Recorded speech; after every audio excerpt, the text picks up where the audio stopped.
You are on HOA neighbor court. The tow hook was inches away. I am standing in my driveway with a shovel in one hand and my phone in the other, and Heather Anderson is already screaming at me about a violation I did not commit. You are in violation of Section 12.3, she says, holding up a laminated policy sheet with no readable text and jabbing it toward my face like a weapon. You will receive a $200 fine and a parking pass suspension effective immediately. There is an overnight storm warning, and she is threatening to revoke my access to the only legal parking in Cold Front Cove HOA right before the snow hits. I work as a licensed electrician, and I am in the middle of a big contract that could cost me real money if I get distracted by this nonsense. But Heather does not care about that. She is the communications director for the HOA, which means she controls every email blast, every community notice, and every complaint that gets filed. She has 2 volunteers in reflective vests standing behind her with clipboards, and they are all staring at me like I just committed a felony. What violation, I say. I cleared my walk in my driveway yesterday. Heather shakes her head like I am lying to her face. Your holiday lights, she says. You removed them 3 days past the deadline. That is a winter aesthetic violation and a safety hazard. The deadline was January 10th. It is January 13th. I stare at her. I could not get them down earlier because there was ice on the gutter, I say. I was not going to climb a ladder on ice. She crosses her arms. The rules do not make exceptions for weather, she says. You signed the CC&Rs when you moved in. I did sign them, but I also know she is quoting the wrong section. The actual rule says lights must be removed by mid-January, unless weather conditions prevent safe removal. I know this because I read the whole document twice when I bought my townhouse here in Billings last year. But Heather does not care about accuracy. She cares about control. Behind her, one of the volunteers shifts his weight and glances at his clipboard like he is looking for something to write. I recognize him from the neighborhood group chat. He never posts anything except thumbs-up reactions to Heather's announcements. The other volunteer is a woman I have never seen before. She has a ruler in her hand. Heather notices me looking at the ruler and smiles. We are also conducting a snow depth compliance check, she says. If your cleared areas do not meet the minimum width standard, that is an additional $50 fine per linear foot. I feel my jaw tighten. You are measuring my driveway, I say. She nods. We have had complaints, she says. Multiple neighbors have reported that your snow removal is insufficient and creates a slip hazard for mail carriers. I have not received a single complaint, I say. Heather's smile widens. I do not need proof, she says. I have paperwork and vibes. That line hits me like a slap. I do not need proof. I have paperwork and vibes. I know right then that this is not about lights or snow depth. This is about Heather wanting to make an example out of someone, and I am the unlucky target. I take a breath and pull out my phone. I am recording this conversation, I say. Heather does not flinch. That is fine, she says. I am acting in my official capacity as communications director. Everything I am telling you is on the record. She turns to the volunteers. Please note that the resident is being non-cooperative, she says. The woman with the ruler writes something on her clipboard. The man just nods. I need to think fast. If Heather submits this violation report tonight, the parking pass suspension could go into effect before I wake up tomorrow. The overnight storm is supposed to drop 8 inches, and street parking is prohibited during snow emergencies in Cold Front Cove. If I cannot park in my assigned spot, I will have to move my truck to a public lot 3 blocks away and walk back in the blizzard. That means I could miss my early call time for the contract job, which would put me behind schedule and cost me credibility with the client. I cannot let that happen. So I stayed calm, because I had one piece of proof that would end the whole game. But I am not showing it yet. Not until Heather overplays her hand. What do I need to do to resolve this? I say. Heather pulls out a stack of pre-filled forms with no readable text. You need to pay the fine in full by 5 p.m. today, she says. You also need to submit a written compliance plan for all future winter maintenance, co-signed by a board-approved contractor. If you fail to comply, we will proceed with a lien against your property and an emergency hearing. I look at the forms. The top one has a blank signature line and a date stamp from 2 days ago. You already filled these out before you even came here, I say. Heather shrugs. I run an efficient operation, she says. We have procedures. I glance at the 2 volunteers. They are both staring at the ground now, like they do not want to be part of this. The woman with the ruler tucks it under her arm and mumbles something about needing to get back to her unit. Heather shoots her a sharp look, and the woman freezes. You are dismissed when I say you are dismissed, Heather says. The woman nods and stays put. That is when I realize Heather is not just enforcing rules. She is running a power trip, and these volunteers are props. I am not signing anything today, I say. I need to review these forms with an attorney first. Heather's smile vanishes. You do not have time for that, she says. The deadline is 5 p.m. If you miss it, the fees double, and we add a late penalty. That is another $300. I pocket my phone and meet her eyes. Then I guess I will see you at the hearing, I say. Heather steps closer, close enough that I can see the frost on her breath. You do not want to do this, she says. I am calling management, and I am going to be dramatic about it. I shrug. Go ahead, I say. She turns on her heel and marches back toward the clubhouse, the 2 volunteers trailing behind her like ducklings. The woman with the ruler glances back at me once, and I see something in her face that looks like pity. Or maybe fear. As soon as they are out of sight, I pull up my phone and open the Photos app. I have been keeping a log of every interaction with Heather since November, when she first started targeting me over my work truck being parked in my driveway overnight. She claimed it violated the commercial vehicle ban, even though my truck is a standard pickup with a toolbox and some magnetic company logos on the doors. When I showed her the CC&Rs section that explicitly allows trade vehicles for residents, she pivoted to saying the logos were too large and constituted advertising. When I removed the logos, she pivoted again to saying the truck bed cover was not an approved color. Every time I fixed something, she invented a new complaint. And every time, she used the same phrase, I do not need proof, I have paperwork and vibes. But what Heather does not know is that I have been documenting everything, not just photos of my cleared driveway and my removed holiday lights and my compliant truck. I have been documenting her. Screenshots of her group chat posts where she pressures neighbors to sign statements against me. Copies of her email blasts where she misquotes the CC and Rs to justify fines. And most importantly, a documented log of repeated gate access failures tied to her admin account. The HOA uses electronic key fobs to control the front gate and the parking garage, and every entry and exit is logged in the system. Over the past 2 months, Heather's admin account has been used to manually override my fob access at least 9 times, always late at night or early in the morning when I am leaving for work. Each override creates a temporary lockout that lasts 15 minutes, just long enough to make me late. And each override is logged with a timestamp and a reason code. Heather has been using reason code 47, which is supposed to be reserved for emergency lockdowns. But there have been no emergencies. She has just been harassing me. I have not told anyone about this yet. Not the board, not the management company, not even my attorney. I am holding it back because I know Heather will deny it, and I want to wait until she repeats her claim one last time, on record, in front of witnesses. That way, when I show the log, there is no room for her to spin it. But I did not expect her to escalate this fast. The parking pass suspension and the storm deadline are forcing my hand. I need to move now, or I am going to lose my access in my contract. I call my attorney, a woman named Lisa who specializes in HOA disputes. She picks up on the second ring. What did she do now? Lisa says. I fill her in on the parking pass threat and the 5 p.m. deadline.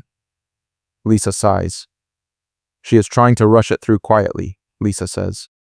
If she files the suspension tonight, it goes into the system automatically and you would need a board vote to reverse it. That could take weeks. I know, I say. So, what do I do?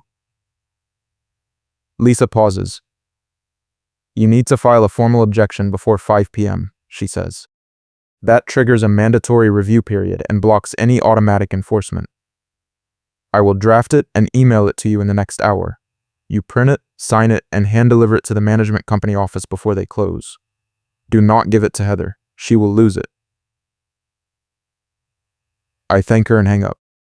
It is 1 p.m. I have 4 hours. The management company office is in a strip mall on the other side of town, about 20 minutes away if the roads are clear. But the snow is already starting to pick up, and the plows have not come through yet. I grab my keys and head for my truck. As I am backing out of the driveway, I see Heather standing on the sidewalk near the clubhouse, talking on her phone. She is gesturing wildly, and I can see the stack of forms tucked under her arm. I slow down as I pass her, and she glares at me through the windshield. I give her a small wave. She does not wave back.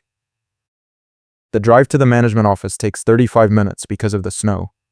By the time I get there, it is almost 2 p.m. and the parking lot is half empty. I park near the entrance and check my email. Lisa's objection letter is waiting for me, attached as a PDF. I forward it to the print shop next door and jog over to pick it up. The clerk hands me 2 copies, and I sign both of them in blue ink. One for the management company, one for my records. I walk back to the management office and push through the front door. The receptionist looks up from her computer and frowns. Can I help you? She says. I need to file a formal objection to an HOA enforcement action, I say. I slide the signed letter across the counter. She picks it up and skims it, then glances at the clock on the wall. You are cutting it close, she says. What time does Heather usually submit her reports, I ask. The receptionist raises an eyebrow. Around 4:30, she says. Right before we close. Of course she does, I say. The receptionist stamps the letter with a received mark and hands me a copy. You should get a confirmation email within 24 hours, she says. If the board wants to schedule a hearing, they will contact you directly. I thank her and head back to my truck. It is 2:30 now, and the snow is coming down harder. I need to get home before the roads get worse. But as I am pulling out of the parking lot, my phone buzzes with a text from a number I do not recognize. It is a screenshot of a group chat message. The message is from Heather, and it says, Emergency compliance meeting tonight at 7 p.m. All board members and volunteer enforcers required. We have a non-compliant resident who is refusing to cooperate, and we need to discuss next steps. Below that, someone has replied with a thumbs up emoji. Below that, someone else has replied, Is this about the electrician? Heather's response, yes. He is a problem. I stare at the screenshot. Whoever sent this to me is taking a risk. Leaking internal HOA communications could get them fined or kicked off a committee. But they did it anyway, which means someone inside Heather's circle is fed up with her. I save the screenshot and text back, Who is this? The response comes 30 seconds later, a quiet neighbor who saved screenshots of her posts and messages. I have more if you need them. I text back, Thank you. The neighbor replies, She is out of control. Someone needs to stop her. I drive home through the snowstorm, gripping the wheel with both hands as the wipers struggle to keep up. By the time I pull into my driveway, it is 3:15 and the snow is already piling up on the sidewalks. I grab my shovel and start clearing the path to my front door, even though I know it will be covered again in an hour. While I am shoveling, I hear footsteps crunching through the snow behind me. I turn around and see my next-door neighbor, an older man named Ed, who has lived in Cold Front Cove for 15 years. He is wearing a thick parka and carrying a small bucket lid with ice crust on the rim. Heard you had a visit from the snow compliance squad, Ed says. Word travels fast, I say. Ed nods. Heather has been bragging about it in the group chat, he says. She is telling everyone you are a safety hazard and a liability. I lean on my shovel. What do you think, I ask. Ed shrugs. I think she is bored and mean, he says. You are not the first person she has targeted. Last year, she went after a single mom for leaving her garbage cans out 12 hours past collection time, fined her $300, and threatened a lien. The woman ended up selling her unit and moving out. I feel a knot form in my stomach. She forced someone out, I say. Ed nods. Heather does not like it when people push back, he says. She takes it personally. So what do? I ask. Ed looks at me for a long moment. You fight, he says. But you better have proof, because she will lie to your face and smile while she does it. Ed walks back to his unit, and I finish shoveling. By the time I am done, it is 4 p.m. and my phone is buzzing again. This time it is an email from the management company, confirming receipt of my objection letter. The email says my case has been flagged for review, and that I will receive a hearing date within 10 business days. 10 business days. That is 2 weeks. The storm is tonight. I call Lisa again. She picks up on the first ring. Did you get the confirmation? She asks. Yeah, I say. But Heather is holding an emergency meeting tonight at 7. She is calling it a compliance meeting, but I think she is planning to bypass the review period and push through the suspension anyway. Lisa swears under her breath. She cannot do that, Lisa says. The review period is mandatory under state law. If she tries to enforce the suspension before your hearing, that is a violation of open meeting rules, and you can file a complaint with the county. How long does that take? I ask. Lisa pauses. A few weeks, she says. Maybe longer. So, I am screwed either way, I say. Not necessarily, Lisa says. If she violates the open meeting statute, you can request an emergency injunction to block the enforcement. But you would need proof that she acted improperly. I think about the screenshot my neighbor sent me. What if I can prove she is coordinating retaliation outside of official board meetings? I ask. Lisa perks up. That would help, she says. Forward me anything you have. I will start drafting the injunction paperwork just in case. I forward Lisa the screenshot and the photos of my cleared driveway and removed lights. Then I sit down at my kitchen table and start going through the gate access log I pulled from the HOA system last week. The log is a spreadsheet with columns for date, time, fob ID, gate location, and reason code. I filter it to show only my fob ID and sort by reason code. 9 entries pop up, all coded as 47, all between November 15th and January 10th. All of them happened between 5 a.m. and 7 a.m., right when I would be leaving for work. I cross-reference the timestamps with my work calendar, and every single override happened on a day when I had an early job site call. That is not a coincidence. Heather has been tracking my schedule and locking me out on purpose. I export the filtered log to a PDF and email it to Lisa with a note. This is the proof. Every override is tied to Heather's admin account. She has been using emergency codes to harass me. Lisa replies 2 minutes later. This is huge. If you can show this at the hearing, it proves intent and a pattern of retaliation. But we need to get you to the hearing first. Do not let her push through the suspension tonight. I text my neighbor and ask if they are planning to attend the 7 p.m. meeting. The neighbor replies, I was not invited. It is board members and enforcers only. Heather is keeping it small so she can control the narrative. I text back, can you get me a recording if someone live streams it? The neighbor replies, I will try. At 6:30, I bundle up and walk over to the clubhouse. The snow is still falling, and the drifts are already knee-high in some spots. The clubhouse is a small brick building near the front gate with a meeting room, a kitchenette, and a storage closet. The lights are on inside, and I can see shadows moving behind the frosted windows. I try the front door. It is locked. I knock. No answer. I knock again, louder this time. A security guard appears on the other side of the glass, hovering near the door. He shakes his head and points to a sign taped to the window. The sign says, Private meeting in progress. No entry without board approval.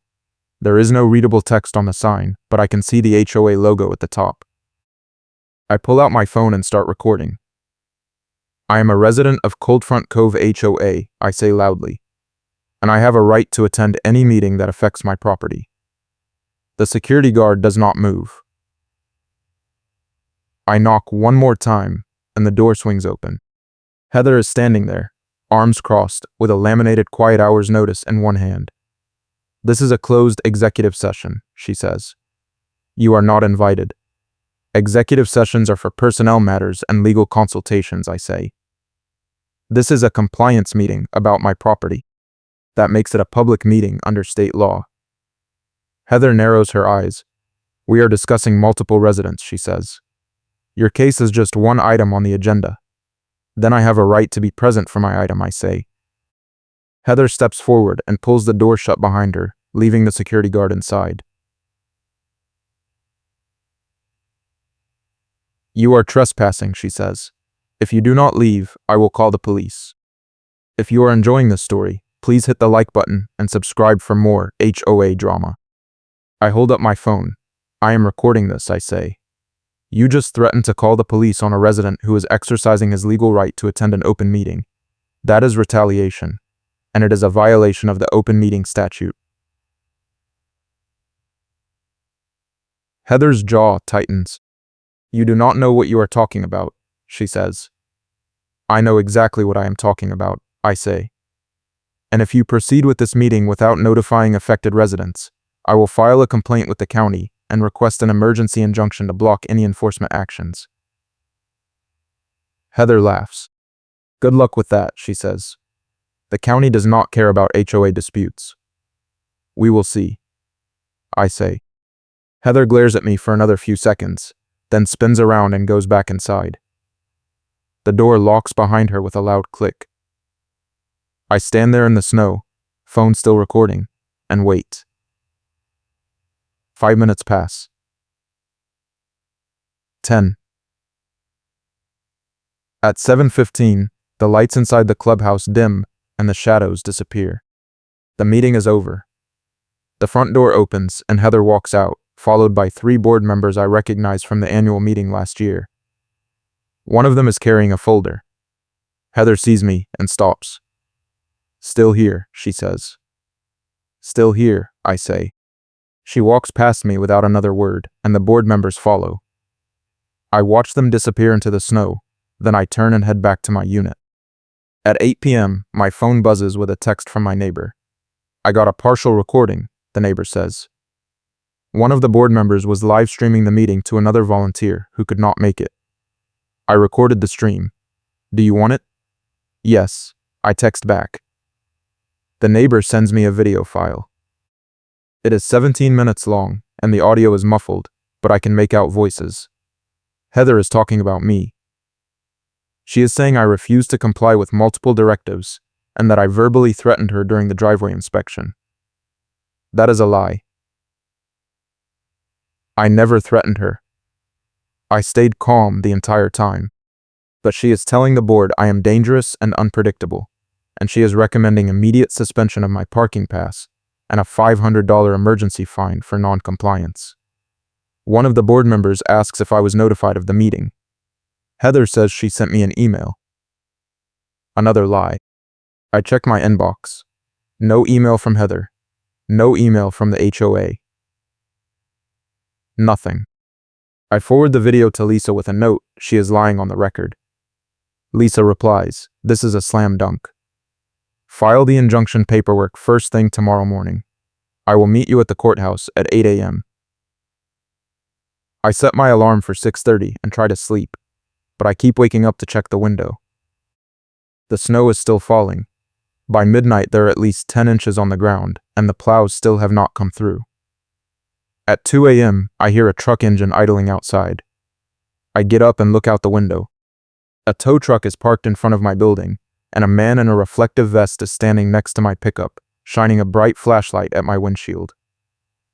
I grab my phone and my keys and run outside in my boots and pajamas.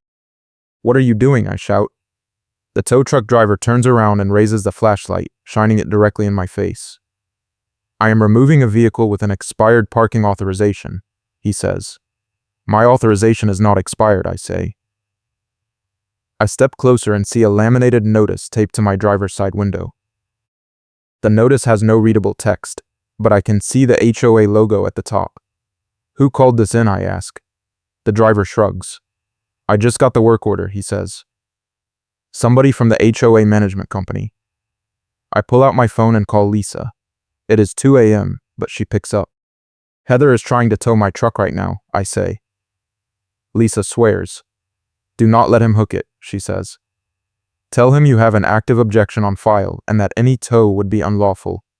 If he proceeds, you can sue both him and the HOA. I put Lisa on speaker and hold the phone up so the driver can hear. You hear that, I say. If you tow this truck, you are opening yourself up to a lawsuit. The driver frowns. I am just doing my job, he says. Then call your dispatcher and confirm the work order, I say. Ask them if they verified that the parking authorization was actually expired. The driver hesitates, then pulls out his phone and makes a call. He talks for about a minute, then hangs up. My dispatcher says the work order came from a board member named Heather Anderson, he says. She did not provide proof of authorization status. Without proof, I cannot proceed. I feel a wave of relief wash over me. Thank you, I say. The driver nods, climbs back into his truck, and drives away. I stand there in the snow, watching his taillights disappear. The next morning I meet Lisa at the county courthouse at 8 a.m. She has the injunction paperwork ready, along with a motion to compel the HOA to produce all meeting records and communications related to my case. We file everything at the clerk's office and request an expedited hearing. The clerk tells us we should hear back within 48 hours. That is cutting it close, but it is better than nothing. Lisa and I walk back to the parking lot, and she hands me a folder. This is a copy of everything we filed, she says. Keep it somewhere safe. If Heather tries anything else, call me immediately. I thank her and drive back to Cold Front Cove. The plows have finally come through, and the streets are passable again. But when I turn onto my street, I see something that makes my stomach drop. There is a bright orange cone in my parking spot, and a laminated notice taped to the garage door. I park on the street and walk over. The notice says my parking pass has been suspended pending a compliance hearing, effective immediately. It is signed by Heather Anderson, Communications Director. I take a photo of the notice and text it to Lisa. She calls me back 30 seconds later. She cannot do this, Lisa says. We filed the injunction. Any enforcement action is stayed until the hearing. I know. I say. So what do I do? Lisa pauses. You call the management company and tell them to remove the cone immediately, she says. If they refuse, you file a contempt motion. Do it now. I call the management company and get transferred to the property manager, a man named Brian. Brian, this is the electrician from Unit 42, I say. Heather Anderson suspended my parking pass this morning, but I have an active injunction blocking enforcement. I need the cone removed right now.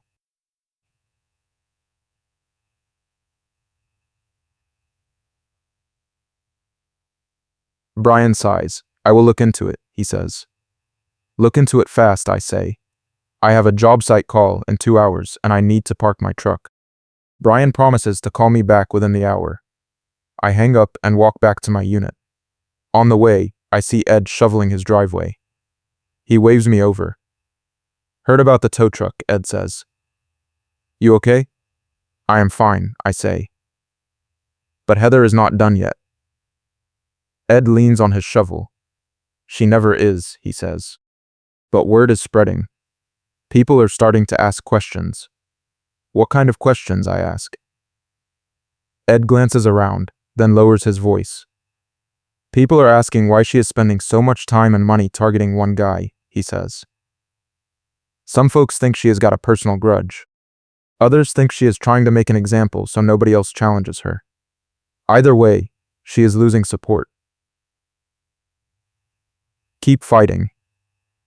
I will, I say. At 10 a.m., Brian calls me back. I spoke to Heather, he says. She insists the suspension is valid because you missed a mandatory hearing. I was never notified of a hearing, I say. Brian pauses. I am looking at the email log right now, he says. There is no record of a hearing notice being sent to your address. So she lied, I say. Brian does not respond. I will have the cone removed within the hour, he says. Thank you, I say. But I am not done. I need a written confirmation that my parking pass is reinstated and that no further enforcement actions will be taken without proper notice. Brian agrees and promises to send the confirmation by email. He does, and I forward it to Lisa. She replies, "Good. Now we wait for the hearing date." The hearing date comes 3 days later. I show up at the management company office at 9 a.m. with Lisa, my folder of evidence, and the video recording my neighbor sent me. Heather is already there, sitting at a conference table with 2 board members and a woman I do not recognize. The woman introduces herself as the HOA's attorney. We are all seated, and the board president, a man named Tom, opens the meeting. We are here to review a complaint filed by a resident regarding HOA enforcement actions, Tom says. He looks at me. You have 15 minutes to present your case. I stand up and lay out everything. The bogus holiday lights violation, the snow depth compliance check, the parking pass suspension, the midnight tow attempt. I show them the photos of my cleared driveway and my compliant truck. I show them the screenshots of Heather's group chat messages pressuring neighbors to sign statements against me. And then I show them the gate access log. This is a log of every time my gate access was overridden using an admin account, I say. 9 overrides, all coded as emergencies, all during early morning hours when I was leaving for work. Every single override is tied to Heather Anderson's admin account. She has been locking me out on purpose to make me late for my jobs. The room goes silent. Tom looks at Heather. Is this true? He asks. Heather's face goes red. That log is confidential, she says. You do not have authorization to access it. I have every right to access my own entry records, I say. And I have every right to question why an HOA communications director is using emergency override codes to harass a resident. Heather stands up. This is absurd, she says. I have never locked anyone out. Those overrides were system errors. System errors do not include admin account credentials, I say. Every entry in this log shows your username and a manual input timestamp. You were physically at your computer, typing in override commands at 5:30 in the morning. Why? Heather opens her mouth, then closes it. She looks at the board attorney. The attorney clears her throat. We need to review this internally, the attorney says. This meeting is adjourned. Tom shakes his head. No, he says. We are finishing this now. He looks at Heather. Did you or did you not use your admin access to lock this resident out of the gate? Heather crosses her arms. I do not need to answer that, she says. Tom's voice hardens. Yes, you do, he says. Because if you did, that is harassment, and it opens the HOA up to liability. Heather glares at him. Fine, she says. I used the overrides. But only because he was violating parking rules and I needed to document the violations in real time. That makes no sense, I say. Overriding my gate access does not document anything. It just locks me out. Heather's face twists into a sneer. I do not need proof, she says. I have paperwork and vibes. The room explodes. Tom stands up. That is enough, he says. You are suspended from all HOA duties effective immediately, pending a full investigation. Heather turns on him. You cannot do that, she says. I am the communications director. I have authority. Not anymore, Tom says. One of the other board members pulls out her phone and starts typing. I am drafting a motion to remove you from your position, she says.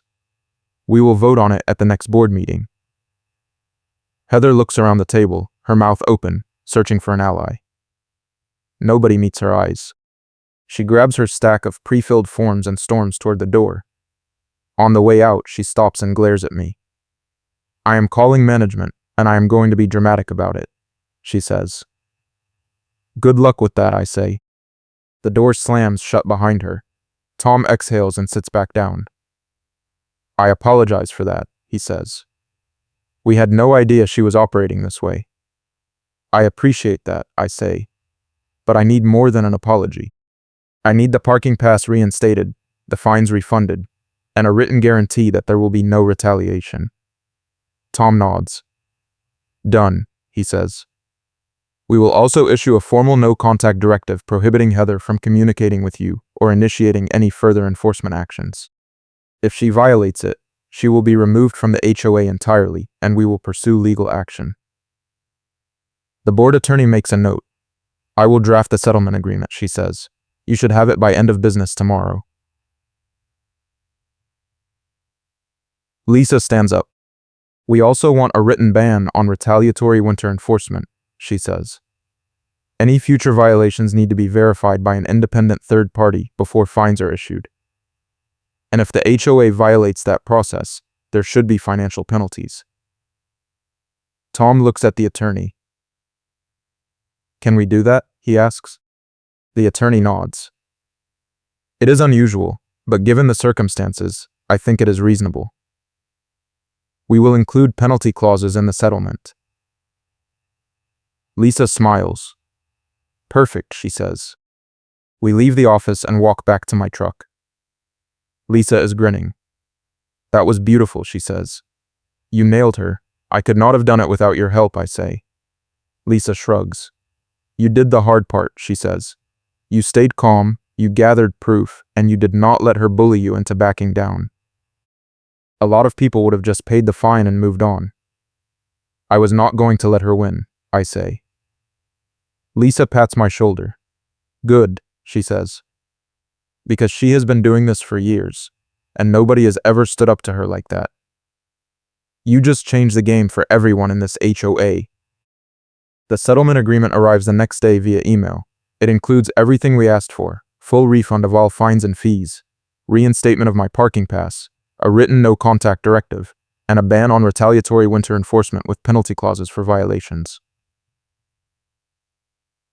I sign it and send it back. 2 days later, I get a check in the mail for $450, covering the fines Heather tried to charge me. I also get a formal letter from the board confirming that Heather Anderson has been removed from her position as communications director and barred from holding any HOA leadership role for the next 5 years. The letter is signed by Tom and all 3 board members.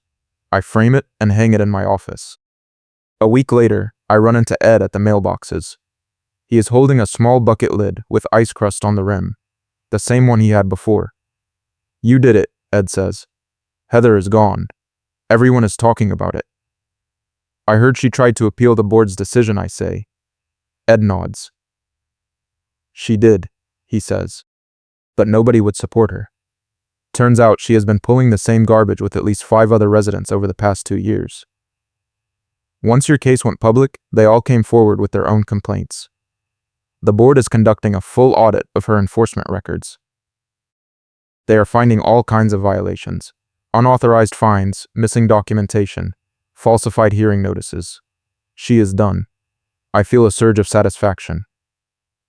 Good, I say. Ed grins.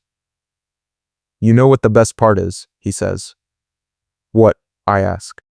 At the last board meeting, someone asked Heather if she wanted to make a motion to challenge the settlement, Ed says. She tried to storm out, and someone asked for her motion on record. She did not have one. She just left. I laugh. That is perfect, I say. I go back to my unit and open the envelope from the management company. Inside is a final notice confirming the settlement terms and a copy of the updated CC&Rs with new language about winter enforcement procedures. The new language requires all violations to be verified by a licensed contractor or city inspector before fines can be issued. It also requires written notice at least 7 days before any enforcement action, with an appeal window for residents to challenge the violation. And it includes penalty clauses. If the HOA violates the process, they have to refund double the fine amount and cover the residents' legal fees. It is not perfect, but it is a huge improvement. And it only happened because I fought back. That night, I get a text from my neighbor, the one who sent me the screenshots. "Congratulations," the neighbor says. "You did what the rest of us were too scared to do. You stood up to her, and you won." I text back, "I could not have done it without your help." The neighbor replies, "Anytime. If you ever need backup again, let me know." I have a whole folder of her greatest hits. I smile and put my phone down. For the first time in weeks, I feel like I can breathe. The storm has passed, the driveway is clear, and Heather Anderson is gone. Cold Front Cove HOA finally feels like home. A month later, I am finishing a job site call when I get a voicemail from Tom. He is calling to let me know that the board has voted to issue a fine waiver in writing with a firm no-contact directive for any future enforcement actions related to winter compliance. He also says the board is implementing new training for all committee members and volunteer enforcers to prevent harassment and ensure due process. It is a total victory. Heather's credibility collapsed in front of witnesses. The HOA retracted the winter violation in writing, and I walked away with a settlement that protects not just me, but every resident in Cold Front Cove. I call Lisa and thank her one more time. She laughs. "You earned this," she says. "Enjoy it." I plan to. I say, the winter drags on, but there are no more violations, no more midnight tow trucks, and no more laminated notices on my windshield. Heather does not live in Cold Front Cove anymore. According to Ed, she sold her unit and moved to a different subdivision on the other side of Billings. Good riddance. The new communications director is a retired teacher named Margaret who actually reads the CCNRs before sending out enforcement notices. She is fair, she is transparent, and she does not measure snow depth with a ruler. Life is good. One evening in late February, I am shoveling my driveway after a light dusting of snow when I see a car pull up to the curb. A woman gets out and walks toward me. She is holding a folder. For a split second, I tense up, thinking it is another HOA ambush. But then she smiles. "Are you the guy who took down Heather Anderson?" she asks. I nod. "I am," I say. She extends her hand. "My name is Rachel," she says. "I live 3 blocks over, and I have been dealing with the same kind of harassment from my HOA president. I heard about your case, and I was hoping you could give me some advice." I lean my shovel against the garage and invite her inside. Over the next hour, I walk Rachel through everything I did, documenting every interaction, gathering proof, filing objections, and working with an attorney who knows HOA law. She takes notes and asks smart questions. By the time she leaves, she has a plan.